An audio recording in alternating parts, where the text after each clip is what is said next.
नमस्कार, स्वागत है आपका टीवी 24 नेटवर्क में और मैं हूं अजय सिन्हा। क्या पश्चिम बंगाल की मुख्यमंत्री को चुनाव से पहले ही नजर आने लगा है कि उनकी सत्ता अब जाती हुई नजर आ रही है? क्या उनकी कुर्सी पर खतरा मंडरा रहा है? क्या टीएमसी को हार का सामना करना पड़ सकता है? मैं सिर्फ ऐसे ही ये बात नहीं कह रहा, आपको बताएं कि ऐसे ऐसे घटनाक्रम पश्चिम बंगाल की राजनीति में हो रहे हैं जो सीधे तौर पर ममता बनर्जी की टेंशन बढ़ा रहे हैं। ममता बनर्जी पर बीजेपी आरोप लगाती है कि ममता बनर्जी अल्पसंख्यकों का वोट यानी मुस्लिम वोट बैंक के लिए हर वो काम कर जाती हैं जो सीधे तौर पर हिंदू वोट बैंक की उपेक्षा करता है।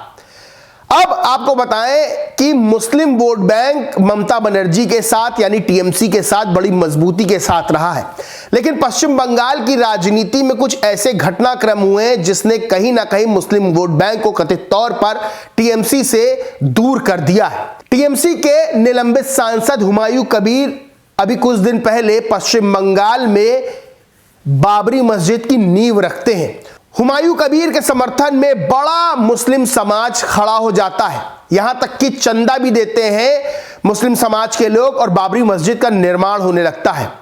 हुमायूं कबीर का यह दांव सीधे तौर पर ममता बनर्जी को तगड़ा झटका दे रहा है। ममता बनर्जी को यह समझ में आने लगा है कि अब बड़ा मुस्लिम वोट बैंक वो हुमायूं कबीर के साथ जाता हुआ नजर आ रहा है, क्योंकि हुमायूं कबीर ने अपनी पार्टी बना ली है और ऐलान कर दिया है कि 135 सीटों पर हम चुनाव लड़ेंगे। यानी कि ये जो मुस्लिम वोट बैंक है इसमें बड़ी टूट होती हुई पश्चिम बंगाल में नजर आ रही है।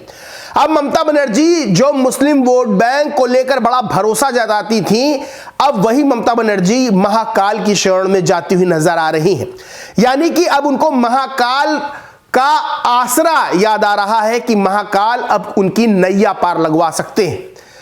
आपको बताएं, बीजेपी इस वक्त पश्चिम बंगाल चुनाव को लेकर बहुत सीरियस है। अमित शाह पश्चिम बंगाल के दौरे पर हैं और लगातार ममता बनर्जी पर टीएमसी पर निशाना साध रहे हैं, तो वही ममता बनर्जी महाकाल की शरण में जाती हुई नजर आ रही हैं। दरअसल जब से हुमायूं कबीर ने बाबरी मस्जिद वाला दांव चला है तब से ममता बनर्जी की राजनीति डोलती हुई नजर आ रही है। ममता बनर्जी ने अब उसी बाबरी मस्जिद के निर्माण की काट के लिए सीधे तौर पर कह दिया है कि महाकाल मंदिर का जो आधारशिला है वो रखी जाएगी। क्या है पूरा मामला मैं बताता हूं। दरअसल सोमवार को पश्चिम बंगाल की मुख्यमंत्री ममता बनर्जी ने एक बड़ी घोषणा की कि राज्य के सबसे बड़े महाकाल मंदिर की आधारशिला जनवरी के दूसरे सप्ताह में रखी जाएगी। इसके लिए बाकायदा उन्होंने ऐलान किया। वहीं ममता बनर्जी ने यह भी कहा कि आवश्यक धनराशि की व्यवस्था कर ली गई है, तैयारियां की जा रही हैं। शेष विवरण उन्होंने कहा कि अंतिम रूप से जल्द ही एक बैठक की जाएगी और शेष विवरण दिया जाएगा। वहीं उन्होंने न्यू टाउन में देवी दुर्गा को समर्पित सांस्कृतिक परिसर दुर्गा आंगन के आधारशिला समारोह को संबोधित करते हुए ये कहा कि महाकाल मंदिर के लिए भूमि का निरीक्षण पहले ही कर लिया गया है। यानी कि वो ममता बनर्जी जिन पर बीजेपी लगातार ये आरोप लगा रही है कि ममता बनर्जी मुस्लिमों को साधने के लिए, उस वोट बैंक को साधने के लिए लगातार हिंदुओं की उपेक्षा करती रही हैं, बहुसंख्यकों को नकारती रही हैं, तो सीधे तौर पर ममता बनर्जी को यह एहसास हो गया है कि हुमायूं कबीर ने जो दांव चला है बाबरी मस्जिद की नींव रखने वाला, उसका निर्माण करने वाला, वो ममता बनर्जी की राजनीति को चोट पहुंचा सकता है और सीधे तौर पर जो 27 से 30% के लगभग का मुस्लिम वोट बैंक है उसमें बड़ी टूट हो सकती है। इस वक्त पश्चिम बंगाल में हिंदू मुस्लिम का मुद्दा गरमाया हुआ है और भारतीय जनता पार्टी लगातार हिंदू विरोधी होने का ममता बनर्जी पे आरोप लगा रही है, तो वहीं ममता बनर्जी अब महाकाल की शरण में जाती हुई नजर आ रही है। यानी कि जो बाबरी मस्जिद वाला जो दांव हुमायूं कबीर ने चला है उसकी काट और साथ ही बीजेपी के आरोपों को भी काट ममता बनर्जी महाकाल मंदिर की आधारशिला रखकर देना चाहती है। अब बताएं, अमित शाह इस वक्त पश्चिम बंगाल के दौरे पर और लगातार निशाने पर ममता बनर्जी को लिए हुए हैं। बीजेपी ने ट्वीट किया अमित शाह के बयान को। अमित शाह ने कहा, टीएमसी के 15 साल के शासन में भय, भ्रष्टाचार, कुशासन और विशेषकर घुसपैठ से बंगाल की जनता भयभीत भी है। आशंकित भी है। हम बंगाल की जनता को आश्वासन भी देना चाहते हैं और वादा भी करते हैं कि मोदी जी के नेतृत्व में बंगाल में भाजपा की सरकार बनने के साथ ही यहां की विरासत को पुनर्जीवित करेंगे।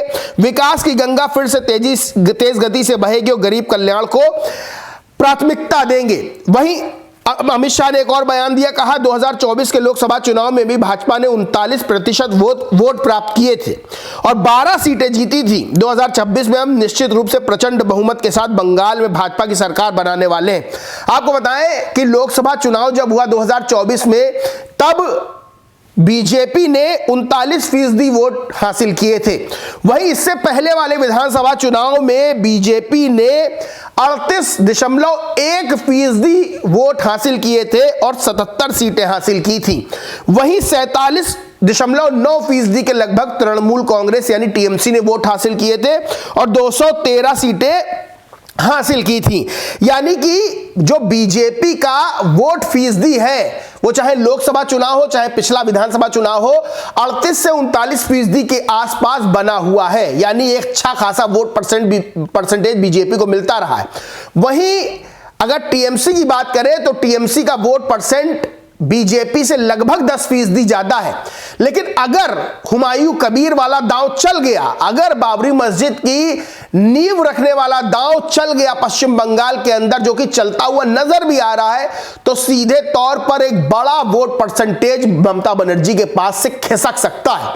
और ऐसा होते ही पश्चिम बंगाल की राजनीतिक तस्वीर बदली नजर आएगी, क्योंकि इस बार माना जा रहा है कि बीजेपी का वोट परसेंटेज बढ़ सकता है। चाहे वो एसआईआर का मामला हो, चाहे वो अवैध घुसपैठियों का मामला हो, चाहे हिंदू मुस्लिम की राजनीति हो, तो सीधे तौर पर बीजेपी बढ़त पर नजर आ सकती है। और इसीलिए बीजेपी के आरोपों की काट और साथ ही हुमायूं कबीर के बाबरी मस्जिद वाले दांव की काट करने के लिए ममता बनर्जी अब महाकाल की शरण में नजर आ रही हैं। इस पूरे मामले पर आप क्या सोचते हैं, क्या मानते, कमेंट करके जरूर बताएं। वीडियो अच्छा लगा हो तो लाइक करें, खूब शेयर करें और चैनल को सब्सक्राइब नहीं किया तो सब्सक्राइब करके बेल आइकन जरूर दबा लें। धन्यवाद।